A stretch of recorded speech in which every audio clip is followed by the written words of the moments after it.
National highway से लेकर गांव की सड़कों तक गौवंश हादसों का शिकार हो रहा है। ये दृश्य गौरक्षा के सारे दावों की पोल खोलते हैं। स्वामी जी ने स्पष्ट कहा कि सागर, जबलपुर, रीवा संभाग के क्षेत्रों में हालात सबसे गंभीर हैं। भारी बारिश के चलते गौवंश कीचड़ से बचकर सड़कों पर आ रहा है और वाहन कुचल देते हैं। उन्होंने सरकार को सुझाव दिया है कि गायों को जंगलों से जोड़ा जाए, गौवंश को जंगल का आश्रय मिले और जंगलों को गौवंश का पोषण। स्वामी जी ने सरकार को ये भी याद दिलाया कि लाडली बहना योजना पर हजारों रुपए खर्च किए जाते हैं, क्योंकि बहनें वोट देती हैं, गाय नहीं देती, मगर गाय जनमत बताती हैं। और इसी संदर्भ में उन्होंने लाडली गौमाता योजना लाने का आग्रह किया है, जो पूरी तरह प्राकृतिक समीकरण आधारित हो। स्वामी जी सादर प्रणाम। पिछली सरकार में आप मध्य प्रदेश में गौ संवर्धन बोर्ड के चेयरमैन रहे हैं। प्रदेश में गौवंश भारी संख्या में प्रदेश की सड़कों पर नेशनल हाईवे में भटक रहा है। प्रदेश के मुख्यमंत्री जी यादव समाज से हैं। आप गौवंश की दुर्दशा पर क्या कहना चाहेंगे?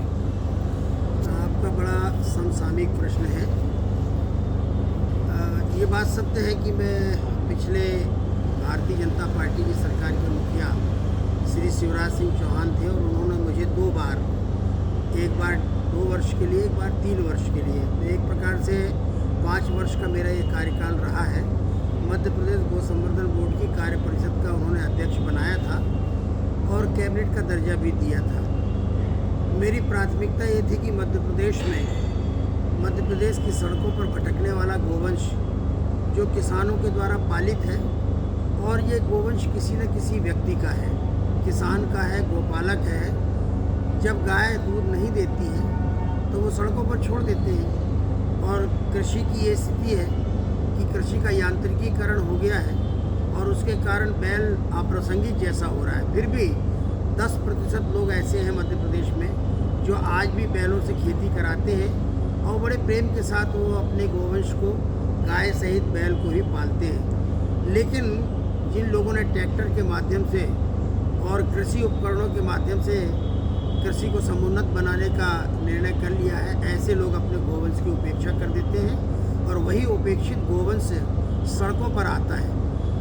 मध्य प्रदेश गौ संवर्धन बोर्ड की प्राथमिक चिंता ये हमेशा रही है कि हम एक ऐसे समीकरण के आधार पर काम करें जो सृष्टि के आदिकाल से प्राकृतिक समीकरण कहा गया है।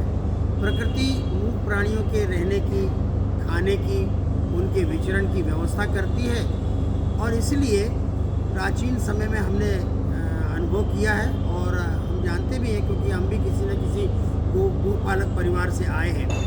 तो जब बोनी का समय आ जाता है वर्षा के पूर्व, उस समय गोवंश जंगलों में चला जाता था, और प्राकृतिक समीकरण ये कहता है कि गायों का आहार जंगल में होता है।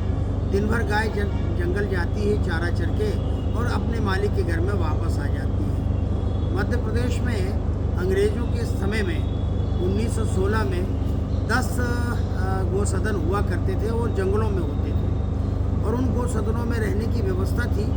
जब गाय ब्याह जाती थी और कार्तिक का महीना जब गायों के पर्वों का महीना आता था, तो लगभग सब गाय अपने किसानों के घर में और अपने गोपालकों के घर में आया करती थी। लेकिन अब जंगल के गौसदन जो 10 थे वो सन 2000 में भंग कर दिए गए, और ये समस्या ने वहीं से जन्म लेना प्रारंभ कर दिया।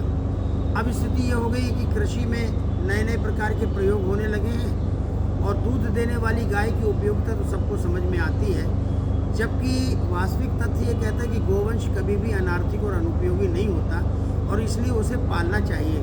गाय दूध दे रही है या ना दे रही हो, गाय अपना बैल कृषि कार्य के लिए उपयोगी हो या ना हो, लेकिन हर समय वो गोबर और गोमूत्र तो देता ही है।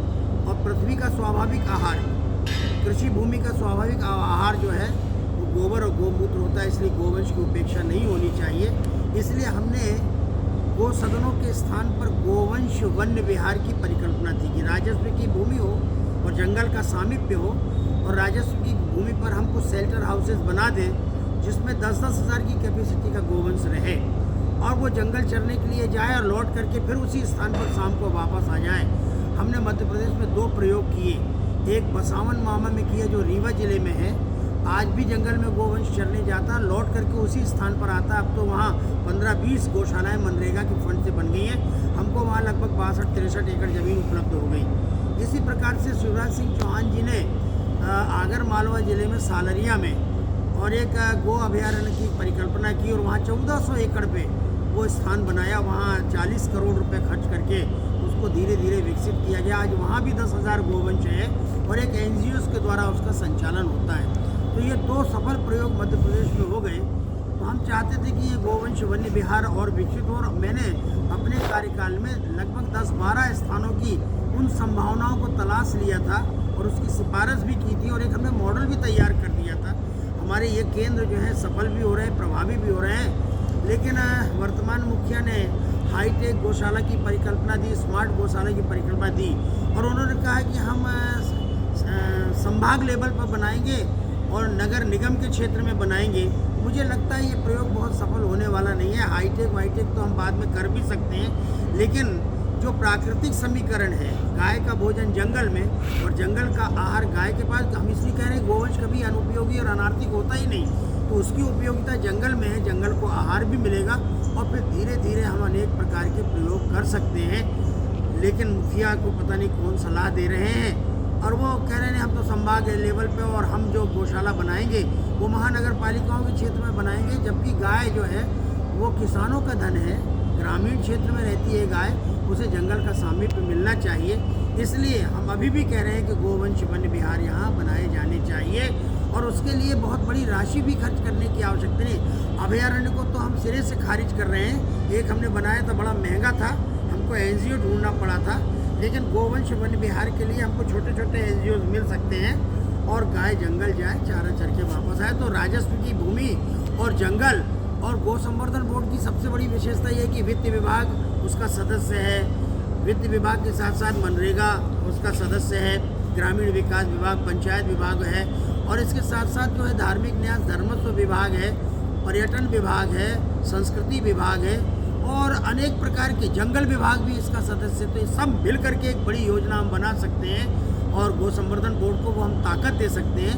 मॉनिटरी गौ संवर्धन बोर्ड की हो और फिर मनरेगा का फंड भी हमको मिल सकता है। तो उसी कंसेप्ट को हमको जंगल की ओर ले जाना चाहिए, ऐसा मेरा अभिमत है। मैं वर्तमान मुखिया से भी ये कहना चाहूँगा कि आप इस दिशा में, और आप तो गोवंश से, आप तो ग्वाल वंश से आए हैं, आपकी गोभक्ति गोनिष्ठा असंदिग्ध है और बेशक आप गाय के प्रति चिंतित है, पर ऐसे कोई व्यवहारिक प्रयोग करें। आप आज हम देख रहे हैं मध्य प्रदेश के बुंदेलखंड के क्षेत्र में, बघेलखंड के क्षेत्र में, ग्रामीण क्षेत्र में, विशेष रूप से रीवा संभाग में, सागर संभाग में, जबलपुर संभाग में गोवंश जो है हजारों की संख्या में सड़कों पर घूम रहा है, नेशनल हाईवे में घूम रहा है और द्रुत गति से दौड़ने वाले यांत्रिक वाहनों की चपेट में आ रहा है। जन की हानि भी हो रही है, धन की हानि भी हो रही है और गोवंश की हानि भी हो रही है। इसलिए इस दिशा में सार्थक कदम, आपने सारे उपक्रम आते आते भंग कर दिए, कोई बात नहीं, नया मुखिया आता है, नए ढंग से सेटअप बनाता है, लेकिन गौ संवर्धन बोर्ड को तो भंग ही नहीं करना चाहिए था। और अगर आपने भंग भी कर दिया तो उसमें जरूर किसी योग्य व्यक्ति की नियुक्ति करके उस कार्य को निरंतर जारी रखना चाहिए था। ऐसा मेरा माननीय मुख्यमंत्री जी से निवेदन है। धन्यवाद।